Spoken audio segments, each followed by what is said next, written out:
sponsor us, please? You were much better than this tonight. Fuck, man.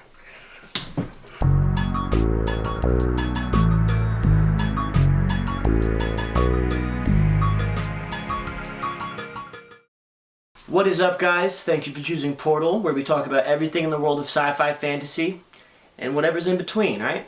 My name is Mike. And I'm Matt. And on this episode, we are going to be talking about a bunch of stuff, but first and foremost, brand new show on Netflix. Yeah. Senior podcast is pretty shit. Yeah. The show is The End of the Fucking World. End of the fucking world. Now, I know what you're thinking. Mike and Matt, this is not sci-fi fantasy. Why the fuck are you covering it? But it is nerdy Kind of. as hell because it comes from a graphic novel. That is what it's originally Yes. based on. A graphic novel written by my guy, Charles Forsman.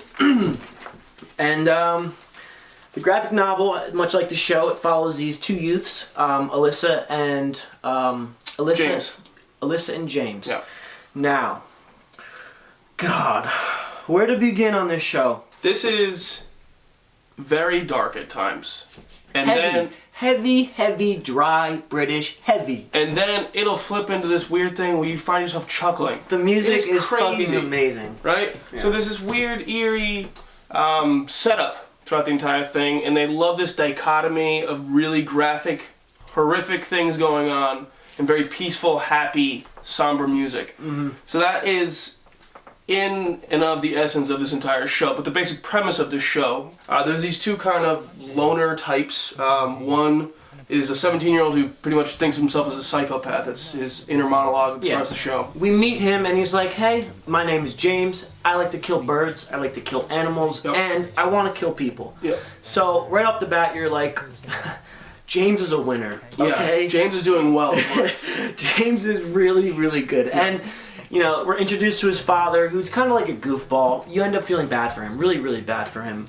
James meets Alyssa, and Alyssa is the new girl in town. Now, she's not a psychopath, she doesn't think of herself in that way, but she's more of a manipulator, not quite sociopathic, but... Nymphomaniac. That too.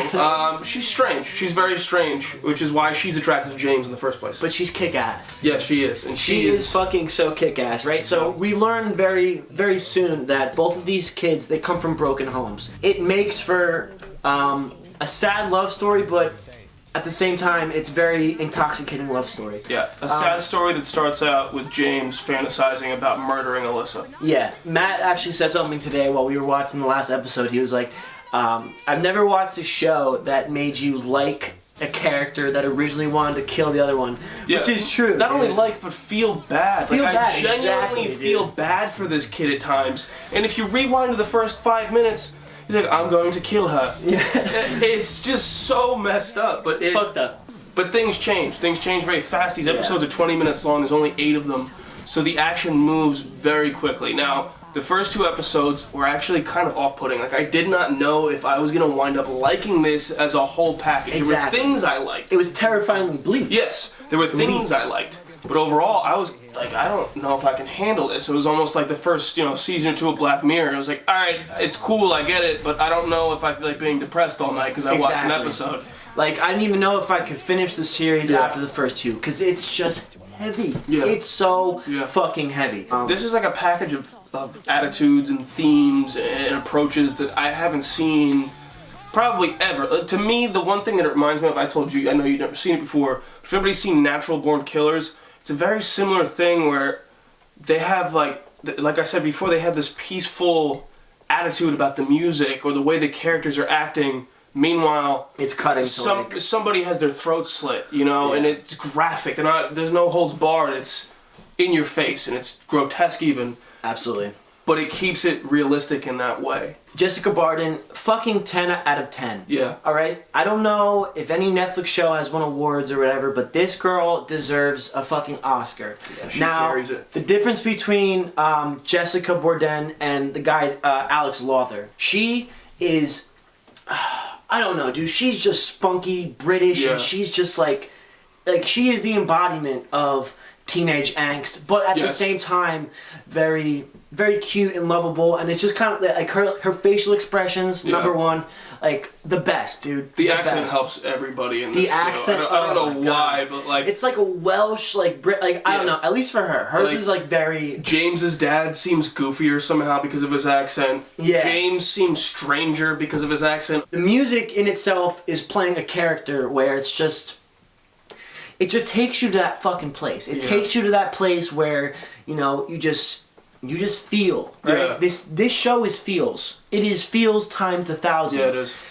And originally, I didn't know if I wanted that. I didn't know if I wanted that out of the show. But the show has proven itself to be just amazing. Like, the story is fucking amazing. Yeah. I want to read the graphic novel. Oh, I have to, because this show hooked me. This show really hooked me, man. Hooked me, like, it's got 100% on Rotten Tomatoes. It does, yeah. Like, listen, I know the hype about, Netflix, but I swear to God, dude, Netflix, they just can't do any wrong. They cannot. Yeah. And honestly, it leaves the door open for season 2. Now, I say that a lot here. It absolutely does, though. Yeah. Absolutely does. Yeah, and much like Dark, where you're watching it unfold and you're like, all right, man, like, you're almost expecting it to be completed because these shows, they're so good, they're basically fucking 8-hour movies. In this case, 3, 4, it's 8 episodes of 20 minutes apiece. Yeah. Now that is something that I'm curious about what they're gonna do for the second season. Yeah. Matt was saying like maybe they'll just do the same format of like the 20 and some change minute episodes and then just give us more episodes. I think that they did it strategically for this season because just like we said, the first 2 episodes, I mean, they front load this thing with just moments where you're like cringing. Yeah. The laughs aren't as often in the first 2 episodes, whereas, the ratio of everything that's going on, it's like 10 minutes of like, what the fuck am I watching? Yeah. 5 minutes of laughing and 5 minutes of feeling sad for these characters. Fuck, dude. Yeah, it really is. It's a mind fuck. Like, it's just exactly what you said. It's like, I'm laughing and then like, I'm feeling sad. I'm horrified. It is honestly like, this fucking show has so many sides to it. Yeah, a lot of levels to it. A beautiful prism. There's levels to this shit, bitch. Yeah. I can't say any. I cannot say any more about this show. 10 out of 10. Yeah, I don't know. I may have said that on previous videos, but this is like actually to me a perfect 10 out of 10. We are not hype beasts. I get accused of being a hype beast all the time, and in some aspects, it's true. This is amazing, though. Yeah, this is amazing. When you know. It's a teenage high school tale of just it's a love story. If you do not like Alyssa's character, fuck yourself. You're a horrible human being. You're a naughty twat. Yeah. Because she is amazing, dude. You're a fucking idiot. You're a fucking idiot. James, did you touch your dick? Oh, God. That was rough, too. If you watch it, you know what I mean. And it's horrible. So, listen, season 2, fucking bring it, baby. Yeah, bring please. it. Netflix. Sooner rather than later. Sooner rather than later. Alright, so that'll wrap it up for the first topic. Alright, now we are going to move into the segment called Crown It or Kill It.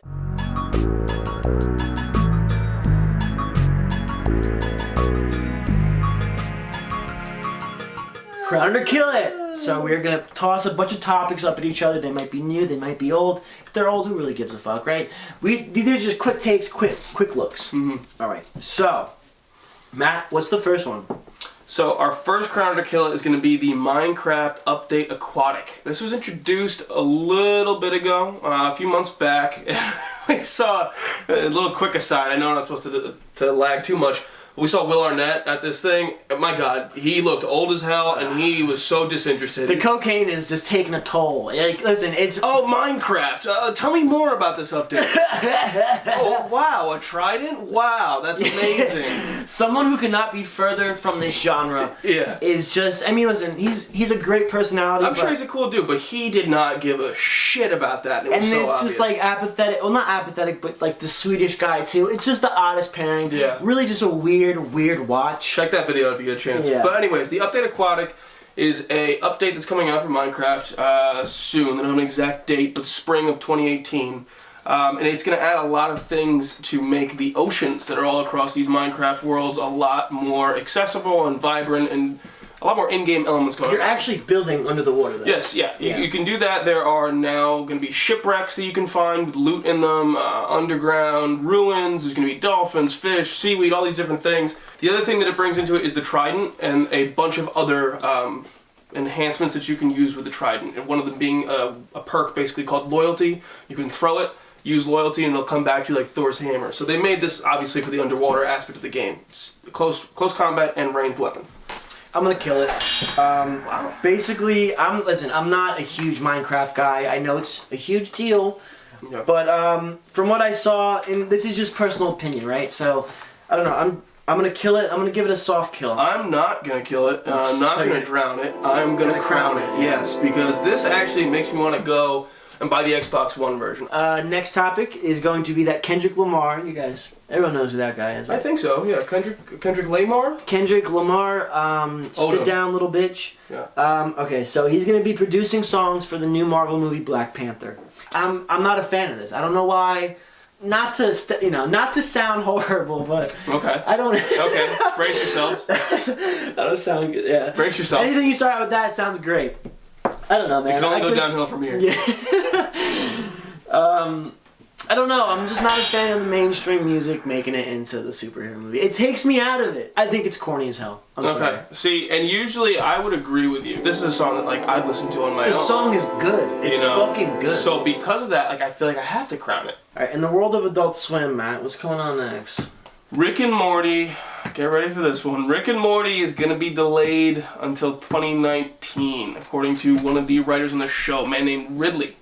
Ridley had a lot to say. He did, yeah. You want to go ahead? Super candid, yeah. So, Ridley, the writer, says that the writing process has yet to begin, and he has this inflection of I don't know what the fuck they're doing, but if they haven't done anything, I haven't done anything either. He went on to quote the show's hero, Morty, and saying that he doesn't get why everybody doesn't just get your shit together, get it all together, and put it in a backpack. All your shit, so it's together. That's just plain awesome. Get all their shit, all of it. Get it together. So I don't know, Matt. What do you think about this, bud? I'm gonna crown it for the sole reason that Rick and Morty, just like Rockstar, delays every single release, and every single release they top anything else out in the market. So if you thought this would be any different, you're an idiot. You're gonna get it anyway. Just wait. You're probably 16. You have nothing but time. Oh, this is fucking bullshit. I gotta wait till freshman year of college to watch it? Oh, God. Listen, it's gonna just be better if they wait longer. So you gonna crown it too? I'm gonna crown it too. We're finally gonna agree? We're gonna agree. Okay, this is the first time today that we've agreed. Which is very rare. Shocking. Because every other episode we've just been like... Oh, you're gonna crown it? I'm gonna crown it. You're gonna kill it? I'm gonna kill it. Okay. Yeah, our friend Dan had a real problem with that. He's like, you guys agree too much. Yeah. Well, whatever, bro. Dan's got a problem with everything. Isn't that right, He doesn't even fucking watch this shit. Huh, Dan? Yeah. Seeing your podcast is pretty shit. Yeah, it's pretty shit, you naughty twat. Alright, so, moving on. Next topic will be the Witcher Netflix series. Now, The Witcher was written, it's a book series that I believe came out in either the late 90s or early 2000s, written by Andrzej Sapkowski. Sapkowski? Sapkowski. I like that more though. Sapkowski. He has publicly said that he is happy with the Netflix show. Yeah. And, wants to be involved, and that is staying true to the original material, which he spent almost 30 years making. Now, it is known that Sapkowski basically didn't like the video game. Someone tweeted on Twitter that Mads Mikkelsen would be great for Geralt. I think that's awesome. I'm looking for that scene on the unicorn. Dark-haired sorceress, Yennefer. I actually had a thing for her. It was weird.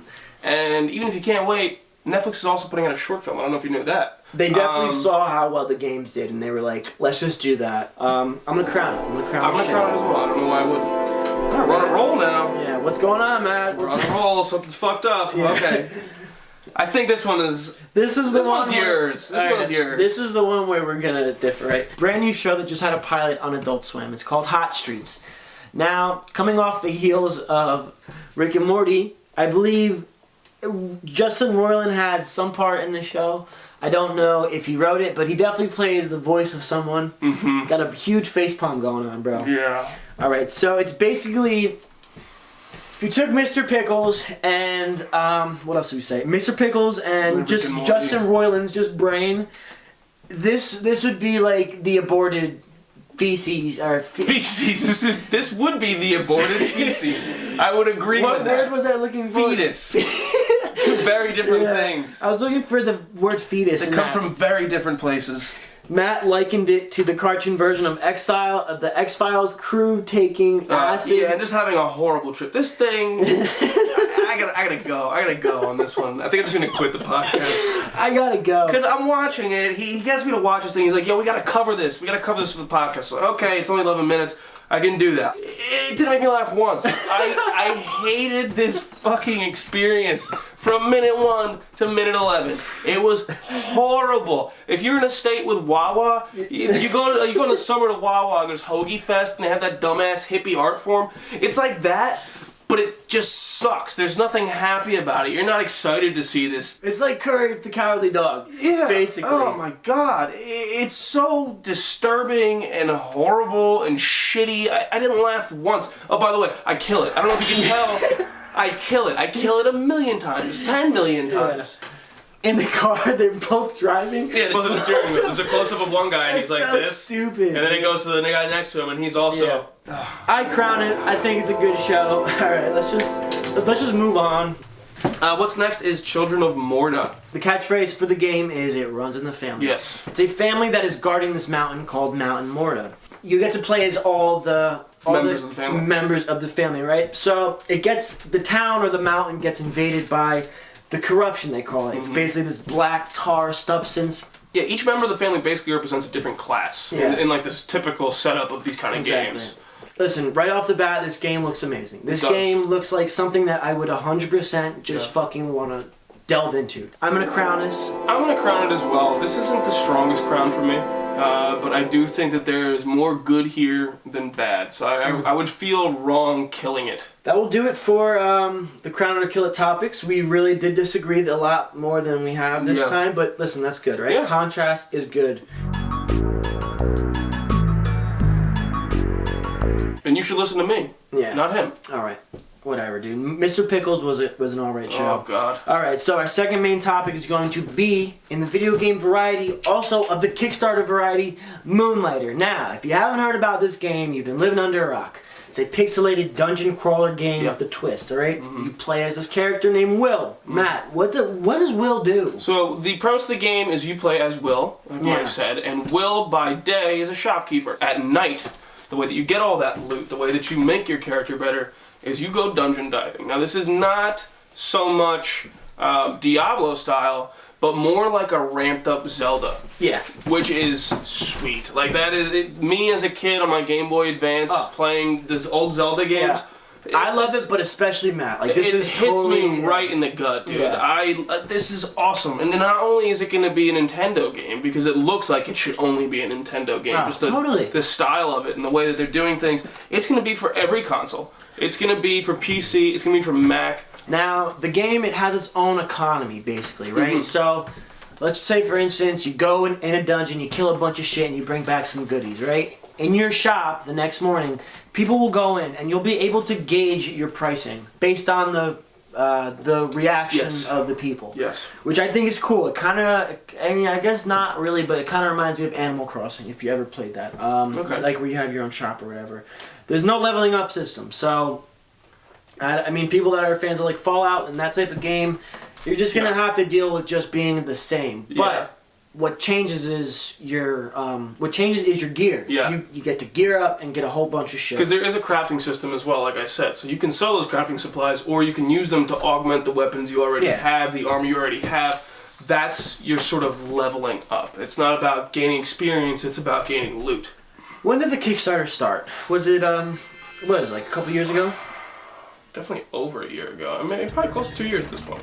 So, it raised over $150,000. Yeah, which now, was triple their original goal. They were not expecting that. Yeah. So, what they did for people that kind of donated a lot of money, there was all these different like levels, right? So if you donated $80, you got this. If you donated over $100, you got a shirt, and you got to play the game early.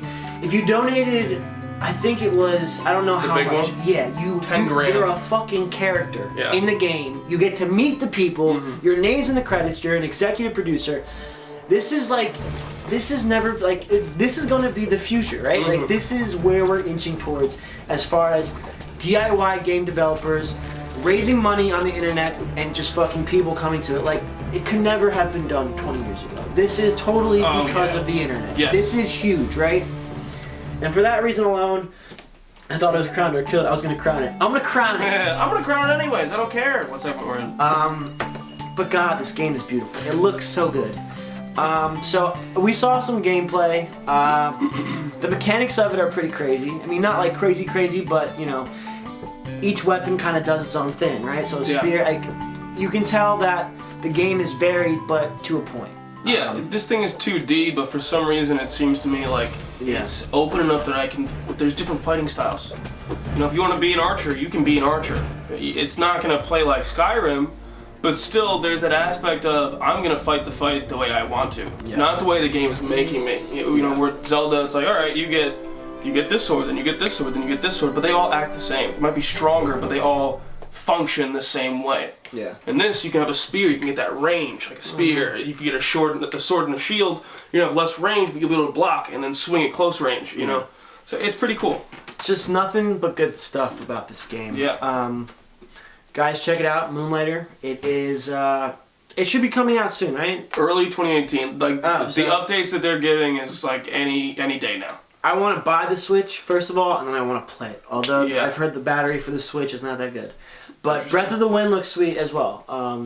Definitely late to that party. That's almost a weekly wormhole at this point. Basically. Speaking of... Weekly World!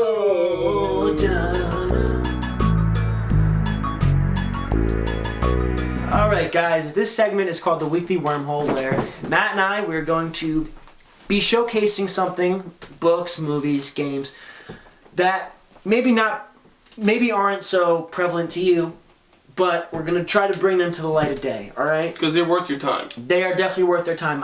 We wouldn't put it at the end of this episode if we didn't give a shit about it. Absolutely. We didn't want you to check it out. So, Matt, you started off first since I started last week. Okay. Finished this book. Yeah, why don't you present it? Present it to the people. Yeah, put it right in the middle of the pop toys here. I finished this book, I swear to God, hand on my Star Wars hat. I finished this book 10 minutes ago.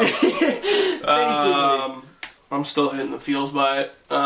It's the version I have, the pocket book guide size, or whatever the hell it is, pocket books. I got it in my pocketbook. But anyways, this thing is 1,100 pages long, so it's a big book, dude. With good reason, it took me a little bit of time. But basically, I'm going to give you the simple synopsis of it. This is a historical fiction book at its heart that tells the story of a man named Jake Epping. Jake Epping is a teacher in a small New England town, and the man that runs the diner in town is sort of an acquaintance of his. They're friendly. Al starts looking sickly and tells Jake that he needs to talk to him about something.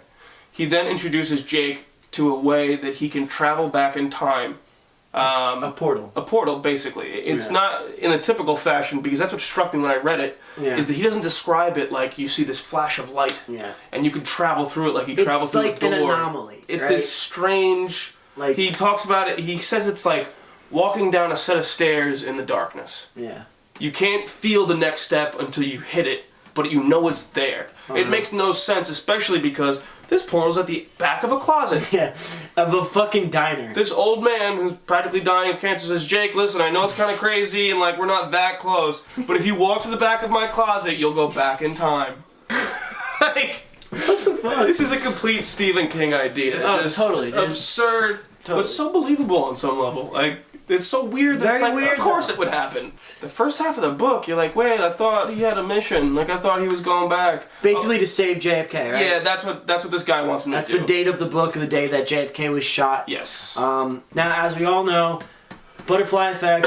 Time travel never works the way you want it to. Never fucking works, bro. Plenty of twists and turns. Plenty of side characters that you never thought were going to come into this. Great characters. You know, you spend the first 400 pages of the book, and he's adventuring, because he gets back into time 5 years before the attempt. He's got to spend all that time in real time. When he leaves each time, it resets, right? That is one of Al's rules. Al gives him some rules that he basically says, listen, they don't have to make sense, but these are the rules. These are the rules as I see them. The main rule that he gives him is, every time you come back from the past, back into the present, and then you use that portal again, everything resets. You could go back in time, you could kill 10 cops. As long as you get back to the present and then go back again, those 10 cops are living again. Everything is just as it was. You go back into the past on the same exact day. Stephen King, he talked about this book. He was like, I wanted to write this book a couple years after it happened. Yeah. But I think he realized, like, holy fuck, this is like an unachievable feat. He waited. Like, and this book needed to wait for that long, because for this idea to fully develop in Stephen King's head, he needed to there's so many drafts and rewrites for this book, but fucking amazing. Your idea. Yeah, my final thought basically is that a lot like our main topic today,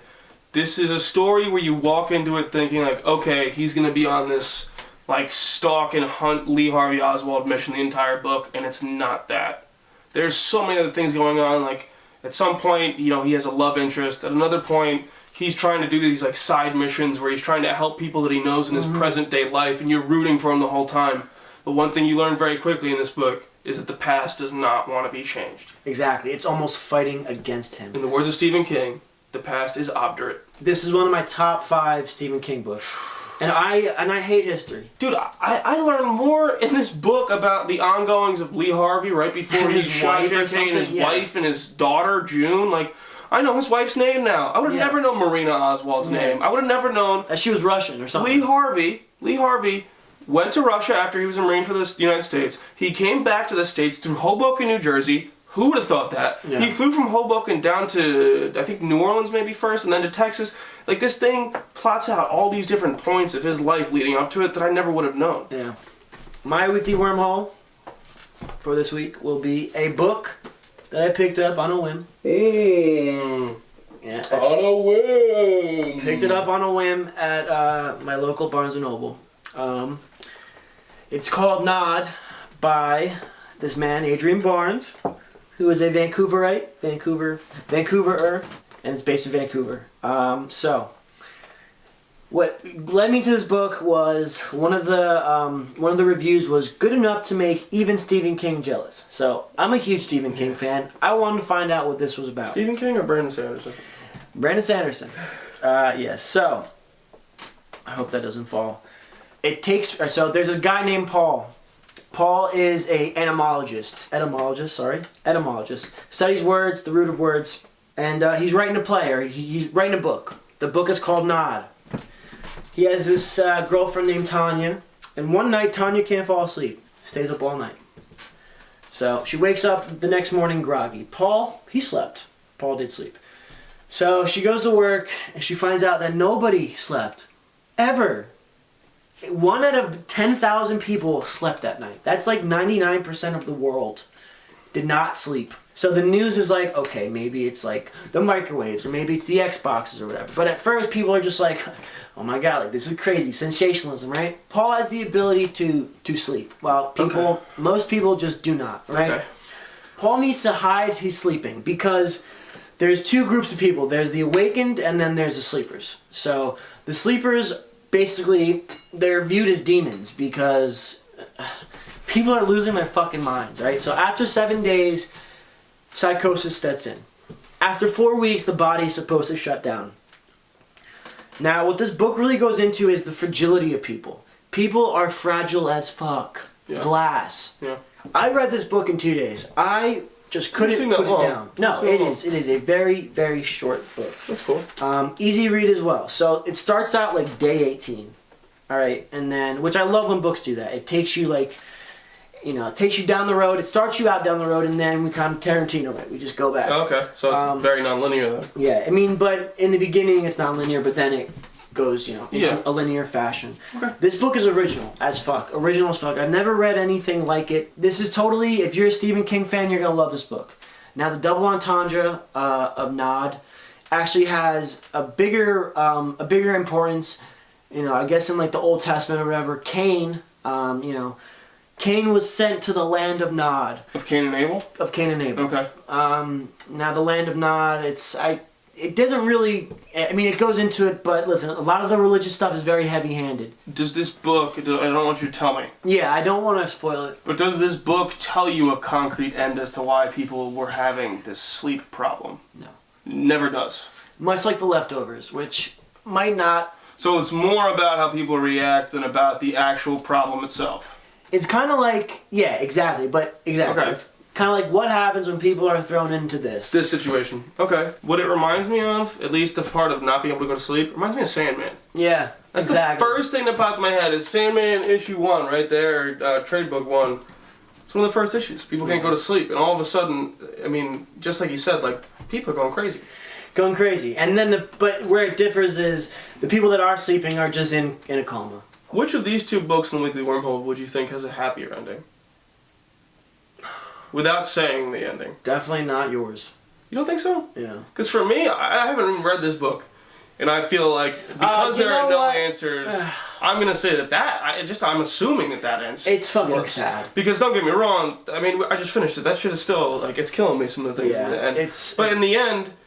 Also, this is a fucking bigger endeavor than that. The best thing that could happen really does happen. It's just that you as a reader, you want other things. Exactly. Listen, my final thoughts on this book is, for a debut novel, Adrian Barnes, fucking righto. Wow. Righto, mate. You did a fucking great job. And you did find this on a whim. I swear to God. Okay. Found this on a whim. Like, listen, and on a whim is basically me going to a bookstore and buying a book I've never heard of. On a whim. Okay. On a whim. Got it. Listen, if this series gets fucking popular, we should make a shirt. Yeah. On a whim. Yeah. You know, also just fuck my life. Just gonna be you toppled over by like a fucking mountain of books. Exactly. Alright, so listen, this book is really good. Alright. I urge all of you to read it. Adrian Barnes, nod, 5 out of 5. Give it a read. Also, Stephen King.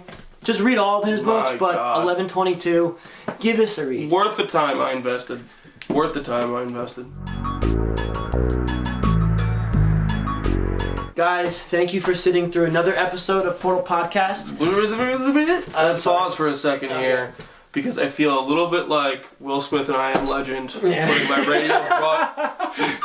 my radio broadcast out to the world, and no one's getting back That's so to true, me. but we can't be. I don't so want hard these on them. anymore. We can't be so hard on you guys. Like, I listen. want to give them to you. I don't know what it is. What do I need to do? And how you can get these toys for the 5th time. Hey, there's there. Okay, it's right. Give us an email. Yeah. At thatportalpodcast@gmail.com. We're gonna put it right here, and we'll link. You know, Can we link an email page? I don't know. We can't link it. We might be able to. But at the very least, you're gonna see our email again. Yeah. Right about here. Right. And I'll make it easier for you. You just say, "Hey, dipshit, give me the pop toy." You don't need to be nice about it. We just want to feel like we're doing something. We want to feel like this is worth it. Now listen, it is worth it for us. We love doing these episodes, and we hope you love it too. Yeah. Just fucking take the toy. Take the toy, bitch. All right. But anyways, I just want to thank you guys again. Want to thank you guys. Listen, smash that like button. If you like what you saw here, subscribe. If you like what you heard here, you can listen to us. Where can you listen to us? Tell your friends about it. You can listen to us on Audio Boom, iTunes, and you can watch and listen to us on YouTubes. We're gonna get microphones, and it'll be a real podcast. We're calling it a podcast because whatever. But it'll be a real podcast. The production value will be going up. All these promises, they're not empty. We promise you that it's full of something. All right. Yeah. Guys, thank you for joining us again. We're going out. We're actually not going out. I'm gonna finish reading a book. Yeah, this was filled with beer at the beginning of this, so I'm probably gonna just pass out. But hey, man, it's been another good episode of Portal. Guys, also check out Lexicon by Max Berry. I won't be doing this as a week. Maybe I will, but just check it out. Another really good dystopian book. Yeah, that's it, guys. See you in 2 weeks. See you in 2 weeks.